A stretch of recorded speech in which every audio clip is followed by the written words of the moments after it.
contrary to what many people perceive life on the road might be like, it is by no means a vacation. Hell, I haven't showered in 5 days. I'm in a constant shuffle, trying to find which clothes smell the least. Sleep? What's that? A mirror? Please put that away. Full 9-hour days at Starbucks, working and avoiding employee eye contact? You bet. Do I miss eating anything other than Subway? You have no idea. I've become a pro at handling heavy luggage since loading and unloading happens 5 times a day. And if I'm not searching for Wi-Fi, I'm searching for an outlet to plug half of my shit into, since electronics and gear define my existence. I am the girl at the repair shop asking for local riding secrets while Lorraine gets a mechanical makeover. I've got mosquito bites everywhere, and the assortment of tan lines on my skin isn't exactly my most attractive feature these days.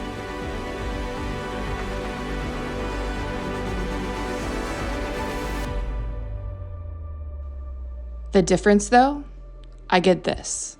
To roll out of my tent at 5 a.m., hurting in weird places and the bags growing deeper under my eyes, to sit on the edge of this incredible canyon above the Shoshone Falls and watch the sun greet the day. Welcome to my new existence. Welcome to the Graceful Renegade.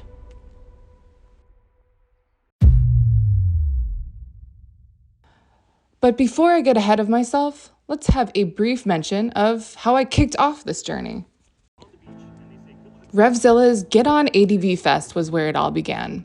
I met my good friend Alex Chacon in Sturgis for a few days as we prepared to hit the road, and while Alex spent a lot of his time networking and presenting, I was fortunate enough to take a mini training day with the incredible guys from Rawhide, and additionally, visit Deadwood, a place which has long been on my list to see firsthand. The only downside to Sturgis was the heat. It was almost over 100 degrees every day, and staying hydrated felt nearly impossible. So it's so hot right now that the asphalt literally has melted around my kickstand. Yeah. Wonderful weather in South Dakota. Once we were on the road, it was a few stops in South Dakota as a sort of test run for the rest of our indefinite trip, beginning in the Badlands, where we both suffered from, you guessed it, heat exhaustion. Again, no matter how much water we drank, we would sweat it all out in a matter of minutes. Beat up and mentally drained by the 111-degree heat, Alex and I made our way to Custer and thankfully cooler temperatures. From there, it was on to Deadwood to recuperate for a night before we hit Wyoming, where we would essentially spend the next 10 days exploring. That's not to say there weren't any more mishaps. Our first night officially in Wyoming, and we hit a closed road a half hour from our campsite. This is, of course, every ADV rider's worst nightmare, which catalyzed an after-dark arrival for us that night. Not that we cared. It's a part of the adventure, and both Alex and I tend to make the most out of even the shittiest circumstances. So we made it to this pretty epic camp spot in the middle of nowhere, and it's late. It's like after 9. We hit a road that was closed, meant to get us here, and unfortunately had to then take the long way back around. So I'm using the last little bit of light that I can to get this quick video. But epic day today. Day 3 was really shiny thing, ADHD at its finest. Really the day was just kind of getting into our groove, and after heat and everything else, we finally made it into Wyoming. We're finally kind of into one of the most beautiful motorcycle areas that's out there, and so stoked to kind of see how tomorrow goes. We started to get some really good video shots today, just to build on Alex's video, and I think I'm getting some good stuff for my own channel, but I'm already learning so much from him, and just it's so cool to kind of understand the process of everything and how I could utilize it, and also, what fits me and doesn't. So all good things. Also, there's just nothing as fun as being out doing something like this with one of your closest friends, and Alex is one of those people for me. So we just always have a good time. We work really hard and do the best we can. And that's what this is all about, enjoying the ride, enjoying the adventure. But anyway, back to it tomorrow. I'm gonna go drink some wine and chill the fuck out. See you guys. And so, further into Wyoming we trekked, and thus was the start of some of the most beautiful riding I have ever done. Sure, there are certainly stretches of roads that are pure highway, and I have to blast Foo Fighters just to stay awake, but it always leads to something better. We arrived in Cody, Wyoming, feeling increasingly integrated into the cowboy culture of the West, with a stop at the famous Old Trail town, and from there, onto one of our favorite campsites of the whole trip, a half hour outside of Cody, in an unbelievably gorgeous and vast meadow, completely vacant of other human beings. Off in the distance, we had the picturesque backdrop of mountains, sunset, and a massive outstretch of greenery and flowers. The colors were unreal, and we had it all to ourselves for the night. It was, for lack of a better word, magical. The longer I'm on the road, the more and more I start to feel like my actual self. Every day I hit a deeper level of clarity, which makes everything around me make sense. So much of my past, so much of the struggles I've endured, and so much of the heartbreak I felt from my personal life and my professional failures very suddenly seems serendipitous, as if everything that I thought was trying to drown me was teaching me how to swim. I have never been one for regrets, maybe due to my acceptance that the majority of what happens is beyond my control. That surrender, more than anything else, is what keeps me grounded and humble, especially in moments like this, when I am constantly in awe of where I am. It is also beautiful to witness how this bond between Alex and I evolves. Each day on the road equates to about a week of real togetherness, because there really isn't much of an escape from one another. From the minute we wake up until the minute we rest, we are together, and our days are so rooted in videography and photography, we have to stay diligent with our schedule and remain focused on the purpose of the trip. When our days do end, they don't actually end.